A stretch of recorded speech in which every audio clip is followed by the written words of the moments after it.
छत्तीसगढ़ से कांग्रेस के लिए लगातार बुरी खबरें आ रही हैं। आपको बता दें कि एक तरफ विधानसभा चुनाव में करारी हार का सामना करना पड़ा और दूसरी ओर छत्तीसगढ़ के पूर्व मुख्यमंत्री की मुश्किलें बढ़ चुकी हैं। आपको बता दें कि महादेव ऐप मामले में अब भूपेश बघेल पर एफआईआर दर्ज कर ली गई है और इसी के साथ में अब यह माना जा रहा है कि विधानसभा की तरह ही लोकसभा चुनावों में भी इसका खामियाजा भुगतना पड़ सकता है। देखिए इस रिपोर्ट में।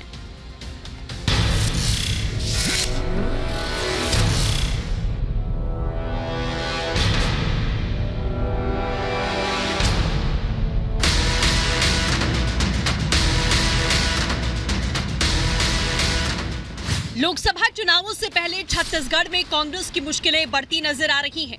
दरअसल लोकसभा चुनाव से पहले छत्तीसगढ़ के पूर्व सीएम भूपेश बघेल की मुश्किलें बढ़ सकती हैं। रायपुर की आर्थिक अपराध शाखा ने महादेव ऐप सट्टा मामले में छत्तीसगढ़ के पूर्व सीएम भूपेश बघेल और अन्य 21 लोगों के खिलाफ एफआईआर दर्ज की। लोकसभा चुनाव करीब है और महादेव बेटिंग ऐप केस में छत्तीसगढ़ के पूर्व सीएम भूपेश बघेल की मुसीबत बढ़ गई है। बताया जा रहा है कि पूर्व सीएम बघेल और अन्य के खिलाफ आईपीसी की धारा 120B, 34, 406, 420, 468 और 471 के तहत केस दर्ज किया गया। आपको बता दें महादेव बेटिंग ऐप केस की जांच जारी है।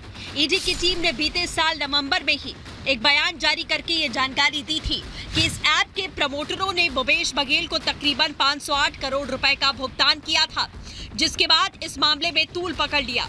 हालांकि पूर्व सीएम भूपेश बघेल ने इन आरोपों को राजनीतिक साजिश का नाम देकर पल्ला झाड़ने की कोशिश की थी, लेकिन जैसे जैसे जांच की आंच आगे बढ़ी इस केस में अहम खुलासे होते गए और आखिरकार अब जाकर इस मामले में रायपुर की इकोनॉमिक ऑफेंस विंग ने छत्तीसगढ़ के पूर्व सीएम भूपेश बघेल और 21 लोगों के खिलाफ नामजद मुकदमा दर्ज करके उनकी मुसीबत बढ़ा दी है।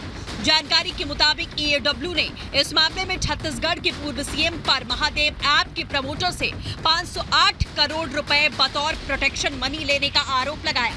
पिछले साल छत्तीसगढ़ विधानसभा चुनाव में करारी हार झेल चुके पूर्व सीएम भूपेश बघेल के लिए ये मुसीबत कितनी बड़ी है, इसका अंदाजा इसी से लगाया जा सकता है कि कांग्रेस ने बघेल को राजनांदगांव से लोकसभा का प्रत्याशी बनाया और जिस तरह से महादेव ऐप को लेकर अब उनके खिलाफ एफआईआर दर्ज की गई है, अंदाजा लगाना मुश्किल नहीं कि बघेल की मुश्किलें बढ़ सकती हैं, क्योंकि चार्जशीट के मुताबिक ईओडब्ल्यू ने इस मामले में उस असीम दास के बयान के आधार पर भूपेश बघेल के खिलाफ एफआईआर दर्ज की, जो महादेव ऐप के प्रमोटर चंद्राकर और उप्पल का करीबी है।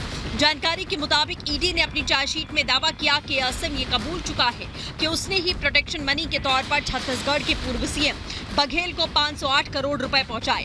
अब सवाल है कि आखिर महादेव बेटिंग ऐप है क्या जिसमें बघेल बुरी तरीके से फंस चुके हैं। ऑनलाइन सट्टेबाजी ऐप, कार्ड पोकर जैसे लाइव गेम का प्लेटफॉर्म, क्रिकेट, टेनिस, फुटबॉल जैसे खेलों में सट्टेबाजी ऐप का जाल पूरे देश विदेश में फैला।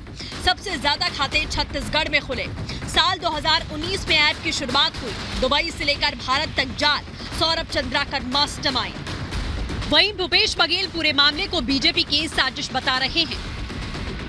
2021 से आईटी, ईडी, सीबीआई लगातार लगी रही। पूरे प्रदेश में वो किस मोहल्ले में नहीं गए हैं जिसको डराया नहीं गया हो, जिसको धमकाया नहीं गया हो, दबाव नहीं डाला गया हो मेरा नाम लेने के लिए। ईडी ने जांच कर लिया, खंगाल लिया। अब ईडी जांच करने के बाद ईओडब्ल्यू को दिया है। तो सवाल इस बात का है कि मैं कमजोर होता तो सारे एजेंसियां नहीं पड़ी होती, लेकिन उनके डर का वजह मुझे समझ नहीं आता। हालांकि महादेव ऐप के हजारों करोड़ रुपए के काले खेल में सौरभ चंद्राकर का साथ देने वालों की लंबी फहरिस्त है, लेकिन ईडी फिलहाल उन्हीं लोगों की कुंडली खंगाल रही है जिनके सीधे तौर पर तार जुड़े हैं, जिन्होंने इस काले धन को रोकने की बजाय इससे पैसे कमाए। बहरहाल सबूतों के आधार पर भूपेश बघेल के खिलाफ केस दर्ज हो चुका है। राजनीतिक लिहाज से ये एफआईआर ठीक लोकसभा चुनावों से पहले बघेल के लिए एक बड़ी मुसीबत का सबब बन सकती है। Bureau report, Republic Bharat. इसी के साथ आगे बढ़ेंगे और बड़ी खबर आपको बता दें कि आज आंध्र प्रदेश में एनडीए की साझा रैली के दौरान प्रधानमंत्री नरेंद्र मोदी ने एक नया नारा दिया। 4 जून को 400 पार का नारा पीएम मोदी की ओर से दिया गया। आपको बता दें कि साझा रैली एनडीए की आज आंध्र प्रदेश के पलनाडु में थी, जिसकी तस्वीरें इस वक्त हम आपको दिखा रहे हैं, जहां पर जनसैलाब टूट पड़ा और कैसे प्रधानमंत्री मोदी ने 4 जून को 400 पार का नारा दिया। सुनिए।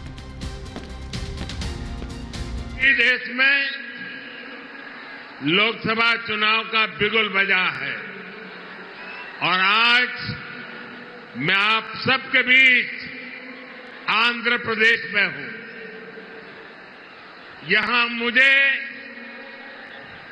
कोटप कोंडा से ब्रह्मा, विष्णु और महेश तीनों का आशीर्वाद मिल रहा है। त्रिदेवों के इस आशीर्वाद से हमारी सरकार के तीसरे कार्यकाल में देश और भी बड़े निर्णय लेगा। आप सब देखिए, ये संयोग देखिए, इस बार चुनावों के परिणाम 4 जून को आने वाले हैं। अब पूरा देश कह रहा है 4 जून को 400 पार।